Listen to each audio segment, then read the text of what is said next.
Hello guys, welcome to pharmacy impact. इस video में हम बात करने वाले हैं M pharm pharmaceutics thesis viva questions के रिगार्डिंग हम बात करने वाले हैं। एम फार्मा में आप प्रोजेक्ट बनाते हैं और उस प्रोजेक्ट का वाइवा होता है और उस वाइवा में क्या क्वेश्चंस पूछे जाते हैं वही क्वेश्चंस मैं आपको इस वीडियो में बताने वाला हूँ। एम फार्म आप चाहे किसी भी सब्जेक्ट से कर रहे हो, pharmaceutics, pharmacology, pharmaceutical analysis, medicinal chemistry, pharmacy practice, questions आपसे इसी टाइप्स के ही पूछे जाएंगे। तो मोस्टली जो क्वेश्चंस पूछे जा सकते हैं और मुझसे कौन कौन से क्वेश्चन पूछे गए थे, सारे क्वेश्चंस जो है इस वीडियो में मैंने पुट अप कर रखे हैं। तो वीडियो के अंदर जरूर देखिएगा और जो बच्चे चैनल पर नए हैं तो चैनल को जरूर सब्सक्राइब कर लीजिएगा, क्योंकि ऐसी वीडियो में मैं लेकर आता रहता हूँ फार्मा से रिलेटेड, फार्मा वैकेंसी से रिलेटेड।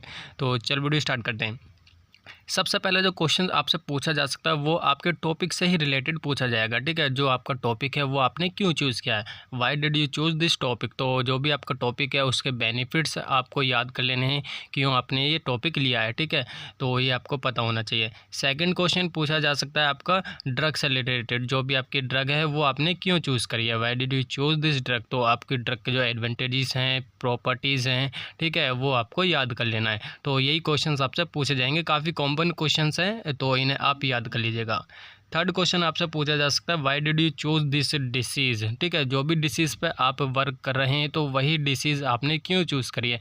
तो उसका वर्ल्ड वाइड प्रीवलेंस स्टडीज़ आप पढ़ लीजिएगा, कितने पूरे वर्ल्ड वाइड में कितनी इसकी स्प्रेडेबिलिटी है, कितने लोग इससे इन्फेक्टेड हैं, तो ये आप बता सकते हैं। ठीक है, नेक्स्ट क्वेश्चन आपसे पूछा जा सकता है, विच bacteria causes of your disease. जो आपने डिसीज़ चूज़ करी है तो उस डिसीज़ को कौन सा बैक्टीरिया कॉजेस करता है, यानी कि किस बैक्टीरिया से वो डिसीज़ होती है। तो ये क्वेश्चन आपसे पूछा जा सकता है। ठीक है, और ये क्वेश्चन पूछे ही जा सकते हैं, और ज़रूरी नहीं है कि सारे क्वेश्चन जो मैंने आपको इस वीडियो में बता रहा हूँ वो पूरे ही क्वेश्चन आपसे पूछे जाए। इन्हीं क्वेश्चन में से आपसे 10-12 क्वेश्चन जरूर पूछे जाएंगे या 15 क्वेश्चन आपसे पूछे जाएंगे, यानी कि मैक्सिमम क्वेश्चन जो है इसी में से ही पूछे जाएंगे, इसके अलावा जो है मोस्टली नहीं पूछे जाएंगे।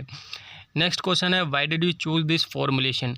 जो फॉर्मुलेशन आप बना रहे हैं यही फॉर्मुलेशन आपने क्यों चूज़ करी है। जैसे आपने टेबलेट आप बना रहे हैं तो टेबलेट ही क्यों बना रहे हैं, जेल बना रहे हैं तो जेल ही क्यों बना रहे हैं, नैनो इमल जेल बना रहे हैं या पैचेस बना रहे हैं तो पैचेस ही क्यों बना रहे हैं, नैनो इमल जेल ही क्यों बना रहे हैं। तो इन सब का आपको एडवांटेजेस आपको याद कर लेना है। ठीक है, मैक्सिमम एडवांटेजेस आपको पता होना चाहिए और क्यों आप इसे बना रहे हैं ये आपको पता होना चाहिए। नेक्स्ट आपसे पूछा जा सकता है, what is the source of your drug. जो आपने ड्रग ली है उसका सोर्स क्या है। ठीक है, कहाँ से ये ऑब्टेन होती है और कहाँ से आपने परचेज करी है ये आपको पता होना चाहिए। नेक्स्ट क्वेश्चन है, do you have a drug authentication letter. ठीक है, कुछ ड्रग का जो है ऑथेंटिकेशन लेटर जो है कराना होता है, यानी कि ऑथेंटिकेशन कराना होता है कि जो ड्रग आपने लिया वो वाकई में वही ड्रग है या नहीं। तो जिस ड्रग का कराना होता है तो आपको पता होगा। ठीक है, तो ये अगर ऑथेंटिकेशन लेटर कराना होता है तो इसे आप अपने पास करा के रखिएगा, तो ये क्वेश्चन आपसे पूछा जा सकता है। नेक्स्ट क्वेश्चन आपसे पूछा जा सकता है, what is the colour of your drug and excipient. जो आपने ड्रग ली है उसका कलर आपसे पूछा जा सकता है, और ड्रग का ही नहीं एक्सिपिएंट्स का भी आपसे कलर पूछा जा सकता है, यानी कि जितने भी एक्सिपिएंट्स और ड्रग आपने यूज़ करी है अपनी फॉर्मुलेशन में वो आपको पता होना चाहिए, नाम पता होना चाहिए और कितनी क्वान्टिटी में आपने यूज़ किया है वो आपको पता होना चाहिए, और सबका कलर आपको पता होना चाहिए। ये आपसे पूछा जा सकता है। जैसे ईटोजोमल जेल है, इमल जेल है, टेबलेट में हर्बल टेबलेट, फ्लोटिंग टेबलेट, पोरी herbal tablet, cream, transdermal patches, shampoos, micro sponges, जो भी आप बना रहे हैं फॉर्मुलेशन उसका कलर क्या है, कितनी क्वांटिटी में आपने इंग्रेडिएंट्स यूज़ किए हैं। ठीक है, और यही फॉर्मुलेशन आप क्यों बना रहे हैं। ठीक है, तो ये आपको पता होना चाहिए। नेक्स्ट क्वेश्चन आपसे पूछा जा सकता है, what is the importance of literature review. जो आप लिटरेचर रिव्यू लिखते हैं अपनी थीसिस में उसका इम्पोर्टेंस क्या है, क्यों लिखते हैं। ठीक है, आपने क्यों किया है अपना लिटरेचर रिव्यू, तो इसका इम्पोर्टेंस आपको पता होना चाहिए, तो आप इसे पढ़ लीजिएगा ज़रूर। लिटरेचर रिव्यू इसलिए करते हैं क्योंकि जो हम अपना प्रोजेक्ट कर रहे हैं उसकी नॉवेलिटी क्या है वो फाइंड आउट करने के लिए, और कोई हम कॉपी पेस्ट ना कर दें अपनी थीसिस में, यानी कि डुप्लीकेट नॉवेलिटी जो रिसर्च ऑलरेडी हो रखी है वही हम थीसिस में अपने ना लिख दें। ठीक है, दोबारा से वही रिसर्च ना कर दें हम, इसलिए हम लिटरेचर रिव्यू हम करते हैं, और कुछ फाइंडिंग्स को फाइंड आउट करने के लिए जो गैप है, रिसर्च गैप, उसको फाइंड आउट करने के लिए हम लिटरेचर रिव्यू करते हैं, तो ये आपको पता होना चाहिए। नेक्स्ट क्वेश्चन आपसे पूछा जा सकता है, what is the size ranges of your formulation. यानी कि साइज रेंजेस क्वेश्चन जरूर पूछा जाता है, मोस्टली पूछा ही जाता है, यानी कि जो भी आप फॉर्मुलेशन बना रहे हैं, टेबलेट हो, जेल हो, ठीक है, सिरप हो, क्रीम हो, उसका साइज़ रेंजेस क्या है, यानी कि अगर नैनो जेल बना रहे हैं तो नैनो जेल का साइज़ क्या होता है, ईथोसोम बना रहे हैं तो ईथोसोम्स का साइज़ क्या होता है, क्रीम बना रहे हैं तो क्रीम का साइज़ कितना होता है, ठीक है। ये रेंजेस पूछा जा सकता है। नेक्स्ट क्वेश्चन आपसे पूछा जा सकता है, what is the novelty of your project, जो आपने प्रोजेक्ट जो भी थीसिस आपने बनाई है उसकी नोवेलिटी क्या है, ठीक है, रिसर्च गैप क्या है, तो ये आपको पता होना चाहिए। नेक्स्ट आपसे पूछा जा सकता है, which method is use for preparation, जो भी आपने फॉर्मुलेशन बनाई है किस मेथड से आपने प्रिपरेशन बनाई है और कैसे कैसे आपने बनाई है, वो आपको स्टेप्स पूरे याद होने चाहिए। नेक्स्ट क्वेश्चन आपसे पूछा जा सकता है, what is your rational of the study, आपकी रेशनल ऑफ द स्टडी आपकी क्या है, ठीक है। नेक्स्ट क्वेश्चन है, which material are use for this formulation, जो कि ऑलरेडी मैं आपको बता चुका हूँ, आपने अपनी फॉर्मुलेशन में कौन कौन से मटेरियल यूज़ किए हैं और कितनी क्वांटिटी में यूज़ किए हैं, उनका कलर क्या है, सबको चीज़ जो है आपको पता होनी चाहिए। नेक्स्ट है, which polymer were use in your formulation, कौन सा पॉलीमर आपने यूज़ किया है। जेल बना रहे हैं तो उसमें देखिए जेलिंग एजेंट यूज होता है, तो कौन सा जेलिंग एजेंट यानी कि पॉलीमर कौन सा आपने यूज़ किया जेल को कन्वर्ट करने के लिए। What is your objective, objective आपका क्या है। तो ये सारे क्वेश्चन जो है आपसे हिंदी में पूछे जाएंगे और आप जो है इनका आंसर इंग्लिश में भी दे सकते हैं, हिंदी में भी दे सकते हैं, जिस लैंग्वेज में आप सूटेबल हैं उसमें आप आंसर दे सकते हैं।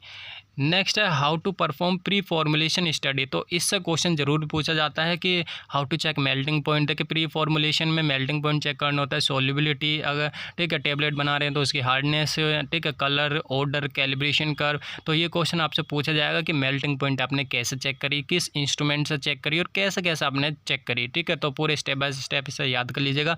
सॉल्युबिलिटी आपने कैसे चेक करी, किस मेथड से आपने चेक करी, हार्डनेस कैसे चेक करी, किस मेथड से आपने चेक करी, ठीक है, कलर एंड ऑर्डर आपने कैसे चेक किया, कैलिब्रेशन कैसे बनाया, एब्जॉर्प्शन मैक्सिमा यानी कि लैम्डा मैक्स आपने कैसे निकाला, और how to measure FTR DSC, FTR और डीएससी आपने कैसे किया, कहाँ से कराया, ठीक है। ये सब आपको पता होना चाहिए, ये क्वेश्चन ज़रूर पूछे जाते हैं और बिल्कुल जेन्युइन क्वेश्चन है जो मैं आपको इस वीडियो में बता रहा हूँ। तो सारे क्वेश्चंस आपको अपने वाइवा से पहले ये सारे आपको याद कर लेने हैं। How did you perform optimisation study, अगर आपके टॉपिक में ऑप्टिमाइजेशन स्टडीज़ आप कर रहे हैं तो उसका आपको पता होना चाहिए कि आप ऑप्टिमाइजेशन स्टडीज़ कैसे कर रहे हैं।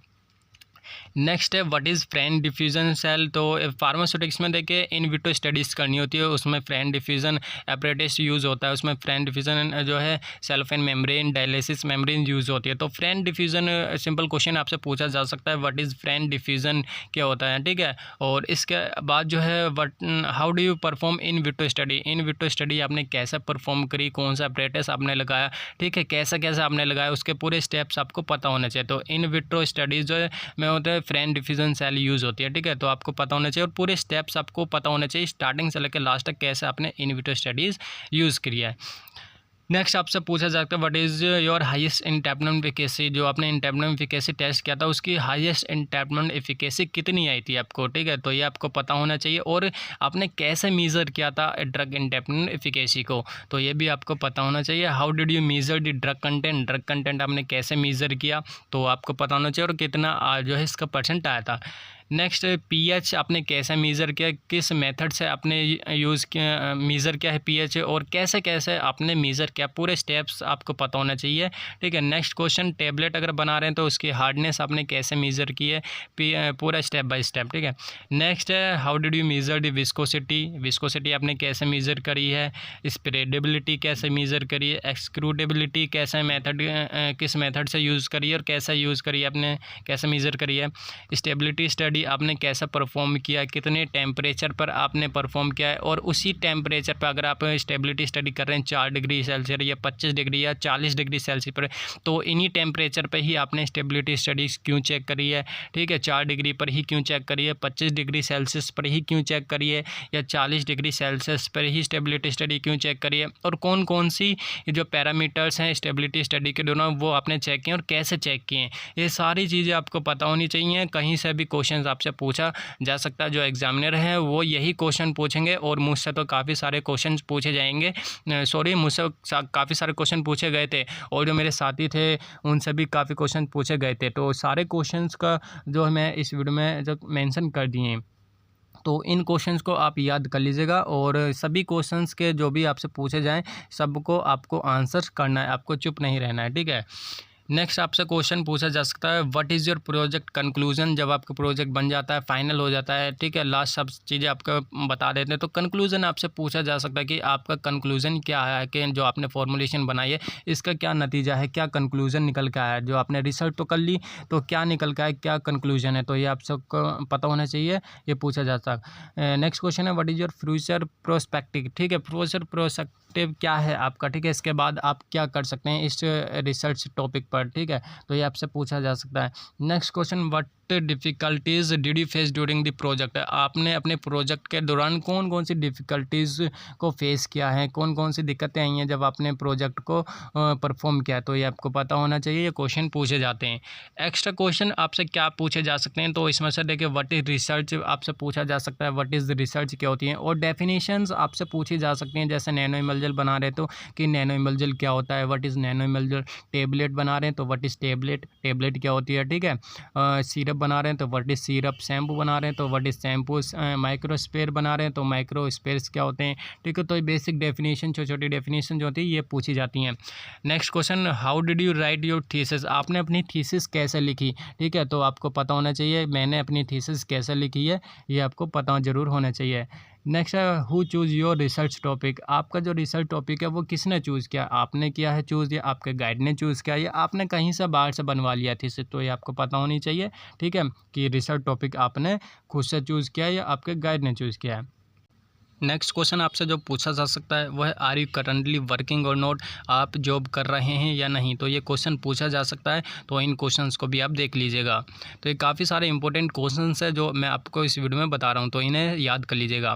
नेक्स्ट है, टिप्स फॉर वाइवा। तो ये काफ़ी इंपॉर्टेंट है, वाइवा देने से पहले आप एक बार इस वीडियो को ज़रूर पढ़ लीजिएगा, देख लीजिएगा, सारे क्वेश्चन याद कर लीजिएगा। तो पहली टिप है वो है, don't argue in any cases.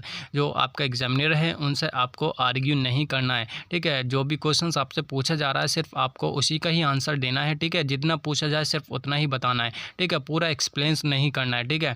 अगर आप पूरा एक्सप्लेन करेंगे, डिटेल में बताएंगे, फिर अगर एग्जामिनर ने नेक्स्ट क्वेश्चन पूछ लिया तो फिर आप नील हो जाएंगे, खाली हो जाएंगे, फिर उसका आंसर आप नहीं बता पाएंगे। तो जितना क्वेश्चन पूछा जाए सिर्फ उसी का आंसर आपको बताना है। नेक्स्ट टिप है, वेल ड्रेसअप। आपको एक अच्छी ड्रेस पहननी है, फॉर्मल ड्रेस पहन के जाना है, शूज़, फॉर्मल शूज़, ठीक है, पैंट शर्ट टाई आप लगा लीजिएगा, और अपना आई कार्ड आप डाल लीजिएगा, यानी कि वेल ड्रेसअप आपको होना चाहिए, अच्छे से आप ड्रेस पहन के जाइएगा। नेक्स्ट है, क्लियर कम्युनिकेशन, ठीक है, आप अच्छे से बात कर लीजिएगा, जो भी आपकी लैंग्वेज है, हिंदी, इंग्लिश, जिस लैंग्वेज में भी आप सूटेबल हैं उसमें आप अच्छे से बात करिएगा। बी कॉन्फिडेंट रहिएगा, जो भी आप आंसर बता रहे हैं या जो भी आप बात कर रहे हैं एग्जामिनर से, आप बिल्कुल कॉन्फिडेंट रहिएगा, घबराना बिल्कुल भी नहीं है। नेक्स्ट टिप है, read short forms and definition. जितनी भी आपने शॉर्ट फॉर्म मेंशन कर रखी हैं अपनी थीसिस में, प्रोजेक्ट में, उन्हें आप पढ़ लीजिएगा, याद कर लीजिएगा, और जितनी भी डेफिनेशन है छोटी छोटी, जैसे जो भी आप नैनो जेल बना रहे हैं या टैबलेट बना रहे हैं, सिरप, क्रीम, ठीक है, ऑइंटमेंट, इनकी डेफिनेशन आपको पता होनी चाहिए, जो इंपॉर्टेंट डेफिनेशन है, ठीक है। डेफिनेशन भी पूछी जा सकती हैं आपसे, शॉर्ट फॉर्म भी पूछी जा सकती हैं, तो ये सब आपको पता होनी चाहिए। नेक्स्ट टिप है, read your entire thesis carefully. Viva देने से पहले आप देखिए अपने 2 घंटे निकालिएगा, और उस थीसिस को आपको कंप्लीट पढ़ना है, अच्छे से पढ़ना है और आराम से पढ़ना है, ठीक है। एक एक लाइन आपको पढ़ते हुए जाना है कि आपने लिखा है इंट्रोडक्शन वाले पार्ट में क्या लिखा है, क्या, ठीक है, कितनी सब हेडिंग्स हैं, उसमें क्या क्या टाइप्स आपने लिखे हैं, एडवांटेजेस क्या हैं, ड्रग के बारे में क्या लिखा है, कौन सी मेथड आपने यूज़ की हैं, कैसे आपने बनाया फॉर्मुलेशन, कितने एविलेशन पैरामीटर्स आपने किए हैं, कैसे किए हैं, ठीक है, ये सब आपको पता होना चाहिए। तो थीसिस ज़रूर पढ़ के जाइएगा। तो थीसिस पढ़ने से भी आपको आधे से ज़्यादा क्वेश्चन जो है आपको ऑटोमेटिकली जो है याद हो जाएंगे। नेक्स्ट है, प्रिपेयर वन आंसर, ठीक है, वन लाइन आंसर, सॉरी, ठीक है। तो जो भी आप पढ़ रहे हैं तो शॉर्ट आंसर बनाइएगा, ठीक है। जो भी जितने भी क्वेश्चंस मैंने बनाए तो शॉर्ट फॉर्म में ही आप आंसर लिखिएगा, ठीक है। तो शॉर्ट फॉर्म में ही आपको बताना है, ज़्यादा डीपली जो है आंसर नहीं बताने हैं। नेक्स्ट टिप है, if you don't understand any question ask it again politely, ठीक है। अगर कोई क्वेश्चन आपको समझ में नहीं आ रहा तो बेधड़क आप जो है एग्जामिनर से क्वेश्चन पूछिएगा, आराम से पूछिएगा, पोलाइटली पूछिएगा, ठीक है। तो इस चीज़ को आपको ध्यान रखिएगा। तो ये काफ़ी टिप है वाइवा की, एम.फार्म फार्मास्यूटिक्स की, और जितने भी मास्टर्स के कोर्सेज़ हैं सभी के लिए टिप है। तो इस वीडियो को ज़रूर देखिएगा, और जो देख रहे हैं तो इन्हें याद ज़रूर कर लीजिएगा, क्वेश्चंस को भी, ठीक है। काफ़ी इंपॉर्टेंट क्वेश्चन है जो मैंने आपको इस वीडियो में बताएं। अगर वीडियो अच्छी लगी तो लाइक ज़रूर करें, शेयर करें और चैनल को सब्सक्राइब करना ना भूलें। इस वीडियो में इतना ही, नेक्स्ट वीडियो में जल्दी मिलूंगा ऐसे ही नए इंटरेस्टिंग टॉपिक के साथ। तब तक के लिए थैंक यू।